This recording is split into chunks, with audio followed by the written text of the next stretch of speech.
Власть не проклинает, власть не выкрикивает, а идут к гражданам и просят отдать свой голос. Этой осенью партия впервые пойдет на выборы. И она должна прийти к своему избирателю и убедить отдать голос за гражданскую платформу.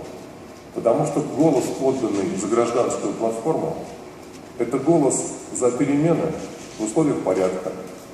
Это голос за спокойный, созидательный труд в нашей стране. Это голос за власть образованных, а не хамов. Поэтому основной целью нашей партии в следующие 3 года является построение мощной политической силы, которая должна быть представлена в более чем 60 региональных парламентах. И вот с этой силой мы должны подходить к думским выборам 2016 года. В последнее время, как вы знаете, мы все больше подходим на СССР. Вы помните эти обсуждения о том, чтобы вернуть ГТО как элемент спортивной подготовки? Я напомню для молодого поколения, как расшифровывается ГТО. Готов к труду и обороне. Так вот я ставлю вопрос, готова ли наша страна к труду и обороне? Получили бы мы сейчас значок ГТО как страна?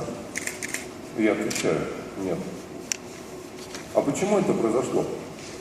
Ведь все мы готовы трудиться, хотим получать хорошие заработные платы и сделать все, чтобы наши пенсионеры жили достойно.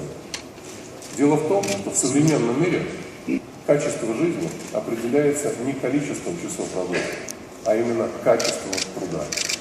Именно труд позволяет создать добавленный продукт, и он является основой национального богатства.